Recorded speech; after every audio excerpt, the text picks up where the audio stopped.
Bom dia. Mais uma vez, sejam todos bem-vindos ao nosso canal.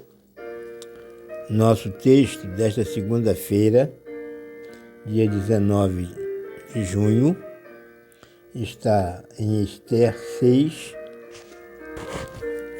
de 1 a 3. Naquela mesma noite, fugiu do rei o sono.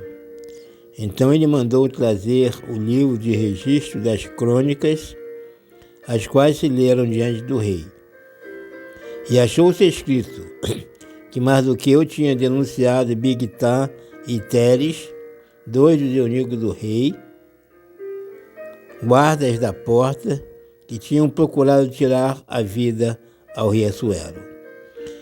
E o rei perguntou: que honra ou dignidade foi conferida a Mardoqueu por isso? Responderam os moços do rei que o serviam: coisa nenhuma se lhe fez. Nós vimos no sábado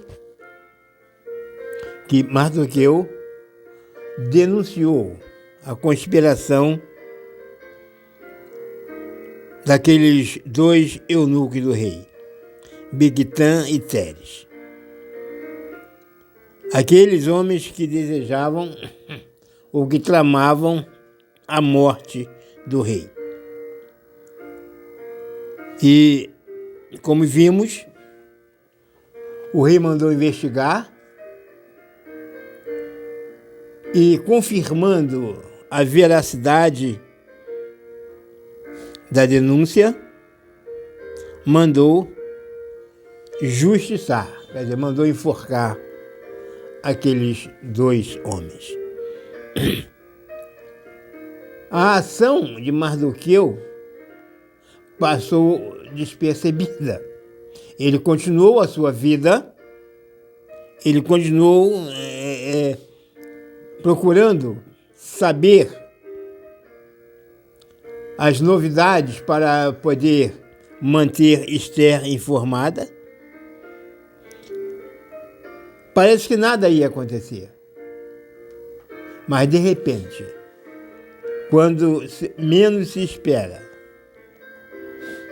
há a providência de Deus. E qual foi essa providência? O rei perder o sono. Passar a noite sem dormir. E como ele não dormia, mandou trazer o livro em que eram escritas as crônicas, as histórias, os acontecimentos do reino. E ele, então, ouviu a leitura e, entre os fatos que estavam registrados nas crônicas, estava registrado este. E então ele, o rei, pergunta aos seus servos, aos seus ajudantes: que honra foi conferida a Mardoqueu? O que ele recebeu por isso? Ele salvou a vida do rei, denunciando a conspiração. E o que ele recebeu por isso? E os seus servos vão responder: nada foi feito. Nada foi feito. Então o rei entendeu que era tempo de recompensar Mardoqueu por causa daquela denúncia e ter salvado a vida do rei. Só que nesse meio tempo entra um personagem muito conhecido no livro de Esther, Amã, que era alguém muito próximo ao rei, que governava junto do rei, e que odiava os judeus por causa de Mardoqueu. Mas como ele não queria destruir apenas Mardoqueu, ele queria destruir os judeus todos, então ele traça um plano para destruir os judeus.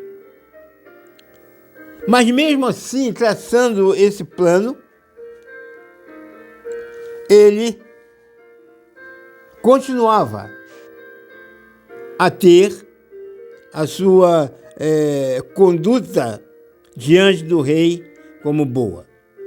E é exatamente quando o rei está ouvindo a história, quando ele pergunta se Mardoqueu recebeu alguma coisa.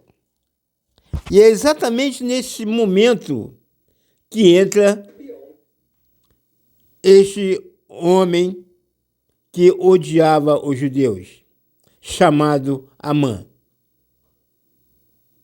E o rei, então, faz uma pergunta a Amã. Isso está nos versos seguintes, nós não lemos por falta de tempo. E o rei pergunta, então, a Amã: Amã, o que eu devo fazer? Qual o presente que eu devo dar ao homem a quem eu quero honrar? Ele não disse quem era, ele não disse qual era o fato, ele só disse que era um homem a quem ele, o rei Assuero, queria honrar. E Amã, cheio de presunção, cheio de vaidade, entendeu que o homem que o rei queria honrar era ele mesmo, Amã. Então, o que ele faz? Ele sugere ao rei. Ele fala: olha, o homem que o rei deseja honrar, vista vestes reais, monte no cavalo do rei, e que alguém, puxando o cavalo, apregoe pela cidade que este é o homem que o rei deseja honrar. Assuero aceitou a ideia e disse para Amã: então, é você que vai fazer isso. Você vai pegar o judeu Mardoqueu, vai colocar nele as minhas roupas, vai colocar ele montado no meu cavalo e você vai sair pelas ruas da cidade, puxando o cavalo, com Mardoqueu montado nele, e você proclamando: este é um homem a quem o rei deseja honrar. Diante desse quadro, Amã foi obrigado a fazer isso. E Amã, depois, ele muito contrariado, ele vai para sua casa. E ali, ele diz para a sua mulher, chamada Zeresh, e ele diz tudo o que aconteceu. E a mulher de Amã diz para ele: se Mardoqueu, diante de quem já começaste a cair, é da linhagem dos justos, é da linhagem dos judeus, não prevalecerás contra ele. Antes, certamente cairás diante dele. Quando nós temos a proteção de Deus, quando nós somos fiéis a Deus, os inimigos cairão diante de nós. E a história de Mardoqueu vai continuar neste livro de Esther. E ainda voltaremos a falar sobre esta história que prova que o poder de Deus está acima de qualquer poder dos homens. Por isso, podemos confiar inteiramente nele. Que esta segunda-feira, início da nossa semana de trabalho possa ser uma semana abençoada para cada um de nós. Amém. Bem.